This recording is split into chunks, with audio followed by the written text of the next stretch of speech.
E aí, muito boa noite, Minas Gerais. Boa noite, telespectadores e telespectadoras do Brasil das Gerais. Considerado o tsunami do século XXI, o diabetes é uma doença que, segundo dados deste ano divulgados pela Federação Internacional de Diabetes, afeta cerca de 360 milhões de pessoas em todo o planeta. E mata, gente, uma pessoa a cada 8 segundos. Esse número impressionante se deve ao aumento da incidência da doença no mundo. Se não controlado, o diabetes pode trazer complicações ao organismo, como cegueira, infarto e doenças vasculares. Uma pesquisa da Academia Americana de Neurologia, publicada recentemente, mostra que os altos níveis de açúcar no sangue podem ter uma consequência ainda mais grave: o desenvolvimento de doenças como mal de Alzheimer e demência vascular. Com tudo isso, controlar o diabetes se tornou importante demais. Mas ainda mais importante do que nunca é prevenir a doença. Será que é possível prevenir em todos os casos? Hoje é Dia Mundial do Diabetes. Vamos esclarecer esse assunto?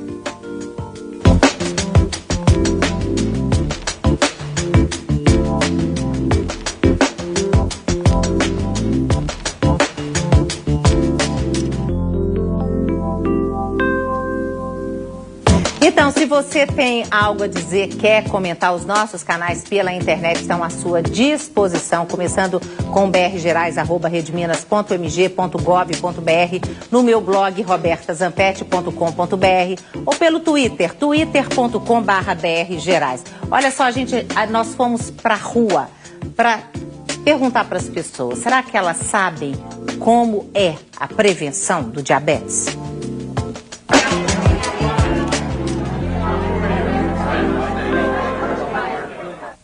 Você se previne contra diabetes?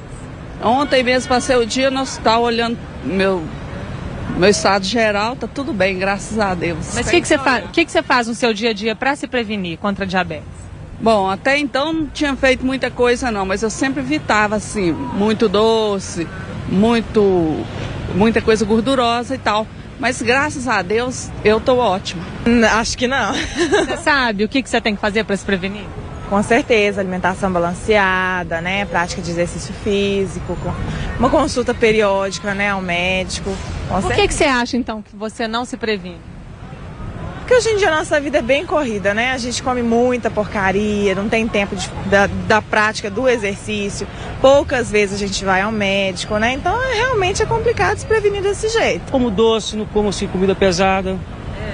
Faz exercício físico? Faço. Não tomo muito açúcar, não como muito massa. Com certeza, acho que todos nós, cidadãos brasileiros, temos que ter cuidado, porque a diabetes ela vem matando uma velocidade muito grande e às vezes as pessoas têm a doença, não sabem porque não tem as prevenções médicas. Pois é, falou direitinho, né? Porque mais de 40% quer dizer, se a gente for pensar em 100% de quem tem diabetes nesse país, não só nesse país, mas no mundo todo, quase a metade tem e não sabe, né, Legmar? Isso que assusta, né, Roberto? Eu acho que ficou muito interessante ali, a voz do povo é a voz de Deus, e eu acho que todos os entrevistados falaram muito bem. Essa preocupação e esse Dia Mundial do Diabetes é para a gente tomar essa consciência realmente. O que fazer para evitar essa epidemia? E você falou de tsunami, não, eu tô assim, impressionada. Uma pessoa morre a cada 8 segundos. É coisa demais. Sim. E o grande problema é o falecimento por uma doença que a gente tem controle. Cada dia a gente está melhorando mais ainda esse controle e ainda continua assustando, porque as pessoas continuam morrendo por falta de informação, falta de conhecimento sobre o diabetes. Nós vamos falar muito sobre os sintomas, né, gente, esclarecer isso. Agora, eu só queria saber, em primeiro lugar, todos os casos podem ser preveníveis ou não? Não, o diabetes do tipo 1 ainda a gente não tem como prevenir. O diabetes tipo 1 é aquele da criança, que logo ao nascimento já podemos ter alguns casos, mas é comum aquelas crianças, na época da infância, da adolescência, é mais comum esse surgimento do diabetes tipo 1. Então a gente ainda não é capaz de prevenir né, o diabetes do tipo 1. A gente pode saber quem tem mais chance de desenvolver um diabetes do tipo 1. Hoje nós já temos anticorpos que podem ser dosados, podem ser mensurados naquelas pessoas que têm um pai que é diabético, a mãe que é diabética, ele tem uma chance maior de desenvolver o tipo 1. Aí seria o controle. seria o controle e a gente ficar mais atento que aquela criança pode desenvolver o diabetes tipo 1. O grande chave... Pois é, mas ela poder... a gente sabe que ela pode desenvolver. Tem como ela não desenvolver, fazer algo para que isso não aconteça ou não? Não, ainda a gente ainda está em pesquisas ainda para tentar retardar isso daí. Né? Então fica muito naquela pergunta, aquele questionamento que a gente faz muito dentro da medicina. Vale a pena então saber que ela pode desenvolver ou não, para ter algum cuidado, para estar poupando mais? Então para o tipo 1, que é uma doença autoimune, a gente ainda tem que resguardar ainda. Agora você está falando assim, diabetes tipo 1 é tipo 1 e tipo 2, né? Tipo 1 geralmente da criança. Agora a gente já tem visto crianças com diabetes tipo 2, que é um diabetes que normalmente aparece depois dos 40 anos de idade, não é? Justamente. E isso assusta mais ainda, né, Roberta? Porque o diabetes do tipo 2 é um diabetes que antigamente era só do adulto e hoje a gente já tem na adolescência, na infância, por quê? Por mudança dos hábitos de vida. As nossas crianças, 30% de obesidade infantil. Isso assusta e assusta muito. Então, o tipo 2 está aumentando enormemente. O tipo 1 também está crescendo, mas o tipo 2, principalmente em criança, também tem aumentado. Agora, por que o tipo 1 está crescendo? O tipo 2 a gente sabe, é estilo de vida, alimentação, falta de atividade física, essas coisas todas. Agora, por que o tipo 1 está aumentando também? Uma ótima pergunta que a gente também ainda não tem resposta. A gente só tem estatisticamente sabendo que o tipo 1 também tem aumentado. A gente acredita que tem alguma coisa também relacionada à alimentação, mas a gente não pode comprovar isso. Mas o que? Da criancinha? De quê? Porque, como é autoimune, é uma coisa genética, não tem como a gente falar assim, é por causa disso. Da a gente gestante, só tem teoria. Por acaso. Né? Não se sabe. Não se sabe ainda. A gente não tem esse dado estatístico confirmado. A gente tem o dado estatístico confirmado que tem mas não aumentado. Sabe por quê, né? Por que a gente não Porque você está falando aí essa questão do diabetes tipo 2 em criança, né? Você, Ivanô, você descobriu diabetes. Você tem 30 anos, né? 31. Você descobriu diabetes aos 12 anos. Você tem o diabetes tipo 2. Não, o meu é tipo 1. Ah, o seu é tipo 1? Tipo 1. Ah, tá. Eu achei que o seu era a informação não, que eu tinha tipo que o seu... 1. Tá. Aí você sofreu muito para descobrir, né? Sim, na verdade, eu desenvolvi a doença e eu tinha os sintomas, mas não foi diagnosticado diabetes, até que eu sofri uma crise, né? E foi preciso, inclusive, uma hospitalização naquele momento. Depois, no início, eu iniciei o tratamento, eu já tenho outras pessoas na minha família que são diabéticas. Tive orientação, nesse sentido foi muito bom, porque eu tive o suporte familiar. Só demorou a descobrir? Sim. Agora você está falando que você teve crise, foi parar no hospital. Sim. O que foi? O que você teve? Olha, eu sentia sede, um cansaço extraordinário. Realizar qualquer tipo de atividade era muito difícil. Sempre sonolência. Isso desde quando? Com 8 anos, 7 anos? Não. Isso foi um período, talvez 2 meses. Entendi. Né? 2, 3 meses, eu não sei dizer ao certo qual período eu fiquei, que eu já era diabético, apenas não tinha sido diagnosticado. É difícil, né? Realmente dizer ao certo. Quer dizer, não é difícil saber se ele já tinha diabetes com 3, 4, 5 anos? Não, aí não. Porque, na verdade, a gênese do diabetes, a origem do diabetes do tipo 1 é a falta de insulina. Então, é uma coisa muito abrupta. Então, pode acontecer de uma hora para outra. De uma hora para outra. Então, essa criança ela começa a perder peso, ela começa a definhar, ela desidrata. Né, por aquela sede excessiva. Então a mamãe fica preocupada com ele. Poxa, está emagrecendo, né? Está comendo muito, está acordando à noite para fazer xixi. Algumas crianças chegam a ter enurese noturna, que é fazer xixi na cama. Né? Então isso chama atenção. Então o diabetes tipo 1 é um aparecimento abrupto. Então esse tem que ser hospitalizado na maioria das vezes. Sim. Você tem que ter um cuidado. Né? Foi o que ele chamou dessa crise, que a hospitalização ajuda bastante. Sim. E você, com 12 anos, quando você ficou sabendo que você tinha diabetes, qual foi a sua reação? No início foi muito difícil. Eu tive um suporte familiar, como eu disse, eu já tenho um tio e uma prima que são diabéticos, então toda a família nesse momento se uniu, me deram, né, estamos com você, aquele suporte foi muito legal, mas foi difícil aceitar no início. Eu acredito que há 18 anos atrás, quando eu fiquei diabético, não tínhamos acesso a tantos produtos como existem hoje. Hoje facilitou muito a vida do diabético. Né? Você tem lojas especializadas, você tem os produtos diet, né, sem açúcar, generalizado, você encontra em qualquer supermercado hoje. Não era tão fácil quanto hoje. Quanto hoje, né? Você está falando desse mercado de produtos diet. O senhor fala, né, tio Zé, que hoje é mais fácil, porque você descobriu tem quanto tempo que você... O senhor é diabetes 2, né? Eu, o seguinte, não tenho assim uma... Lembrança direitinho? Uma lembrança bem certa, não. Mas tem muito tempo? Tem bastante. Tem igual eu estava falando com o pessoal aqui, tem uns 8 a 9 anos, talvez até mais. Pois é, e aí o senhor descobriu, foi um cansaço. Foi. Né? Como é que porque era isso? eu assim, sou voluntário numa clínica de recuperação de alcoólatras e drogados, e lá, pra gente sair do escritório da gente lá no sítio, aí lá no acampamento pessoal, tem uma subidinha. E eu decidi lá, até lá em cima, eu chegava lá quase morto. O que não acontecia antes, né? Um dia nenhum, uma pessoa igual eu, que mexia o dia inteiro, aquele negócio tudo. Quando eu chegava lá em cima... A dor nas pernas? A dor nas pernas tremenda. E eu dando estudo, porque a gente trabalha com a Bíblia, o pessoal evangélico, eu dando estudo, assim, pro pessoal que é internado lá, eu sentava, eu tinha a mesa, e tal, para pôr o material, que negócio tudo, eu tomava uma garrafa de PETs, de água, brincando, e eu nunca fui beber muita água. E fazer xixi toda hora? Toda hora, e teve um dia que eu achei que eu ia morrer, da boca colou. E aí foi esse dia que o senhor foi parar no hospital? Aí eu peguei, conversei com a dona, com a diretora, eu falei só, eu tô trabalhando doente. Liguei para ela no telefone, tô trabalhando doente. Ela pegou o marido dela, me levou num PA, lá em Vespasiano, tal. A médica, sentei lá, a médica começou a perguntar qual é o sintoma, o que eu estava sentindo, aquela coisa toda. E me consultou e me passou para pré-consulta. Quando chegou na pré-consulta, a diabetes, quando ela ataca mesmo, nem sangue na gente sai.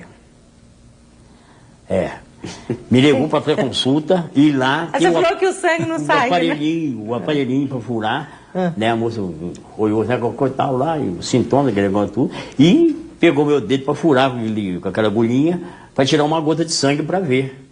Não saía de jeito nenhum. E eu já não gosto de agulha, né? É terrível.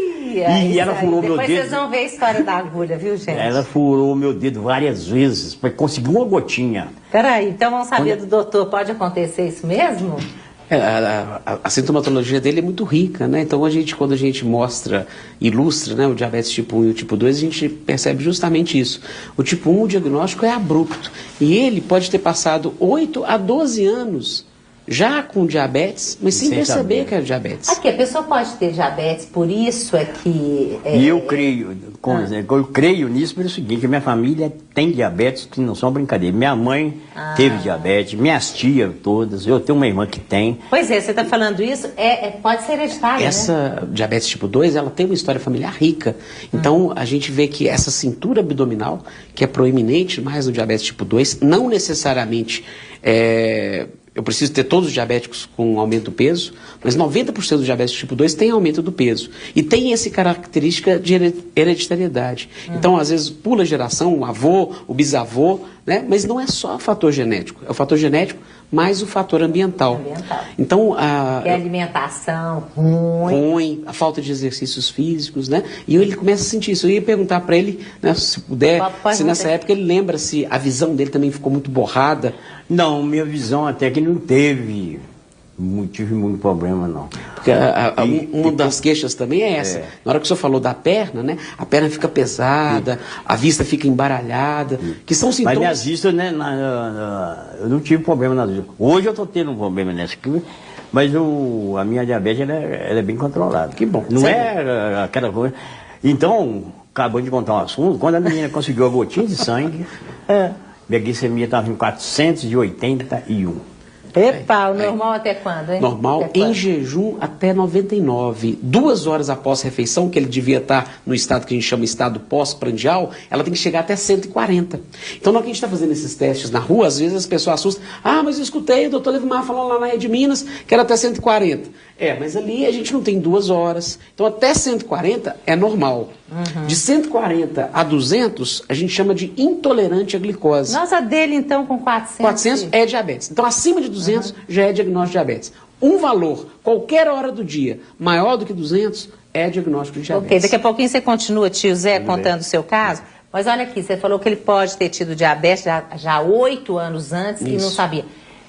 A pessoa pode ser diabética e não ter sintoma nenhum? Pode, porque ela acostuma com aquele sintoma. O que acontece? Qual, por exemplo? Por exemplo, ele acorda à noite uma vez para urinar. Então ele acha que aquilo ali é normal, porque o jantar dele estava salgado.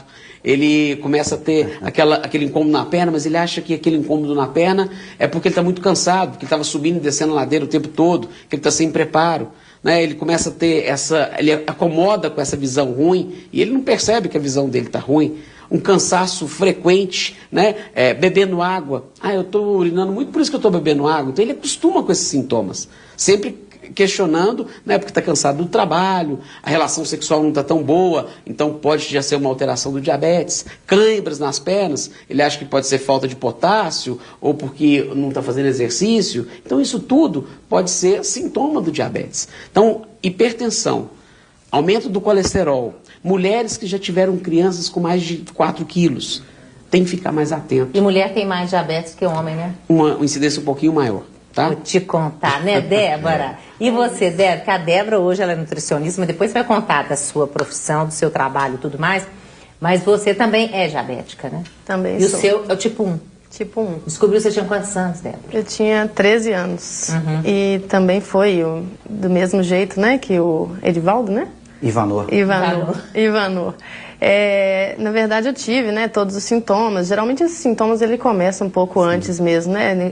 Eu penso em torno de uns 2 meses antes eu já percebi alguns sintomas. Você emagreceu muito, né? Muito. Geralmente um mês, quase 6, 7 quilos eu cheguei a perder peso. Mas todo mundo, gente, que tem diabetes perde quilo ou não? A pessoa pode ser cheinha, continuar cheinha e ter diabetes? Perde. O tipo 1, necessariamente, ele perde, porque ele começa a quebrar. O tipo 2 não. O tipo 2 não. Quando ele emagrece, é porque ele já está há muito tempo descompensado, tá? Então, o tipo 2, você pode pegar ele na fase ainda que ele está gordinho, que é até o mais comum, né? Então, a gente podia perguntar pro seu se ele também já tinha emagrecido nessa época. Tinha emagrecido?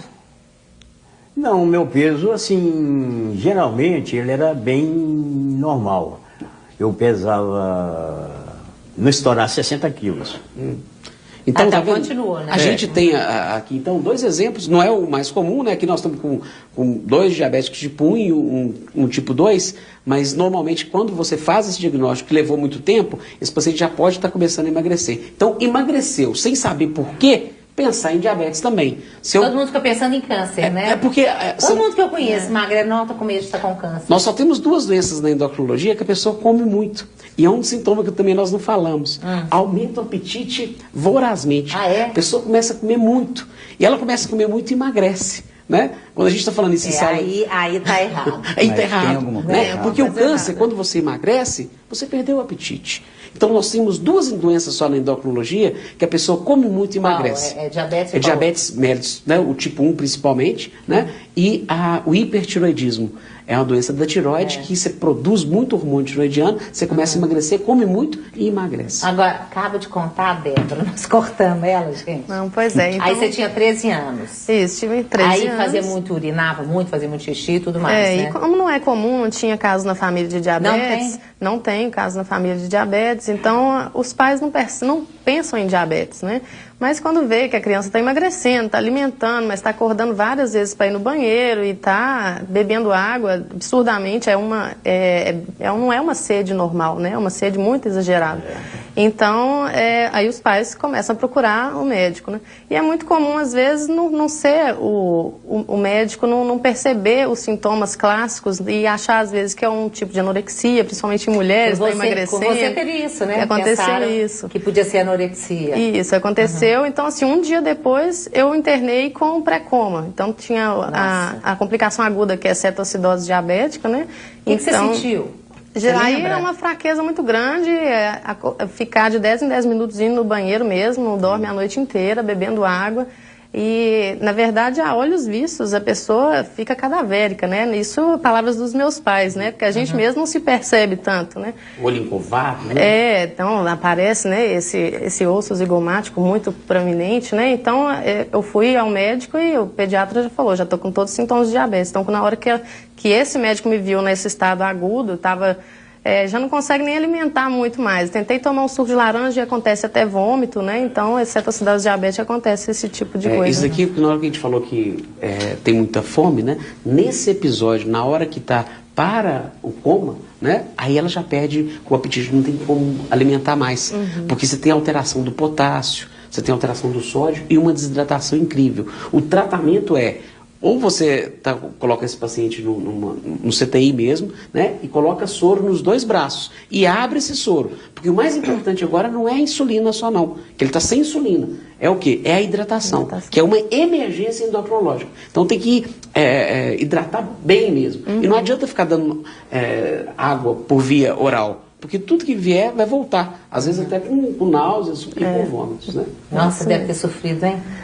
Na verdade, na hora que tem internação, a gente não percebe mais nada. Eu fiquei um dia em estado de inconsciência, mas é uma bomba para os pais, né? Geralmente. Imagino, nossa. Na hora do diagnóstico, os pais pensam que o mundo acabou mesmo. Então tem todo um trabalho ali, né, da equipe de saúde vamos falar disso na internação. No segundo bloco, porque nós temos que fazer intervalo.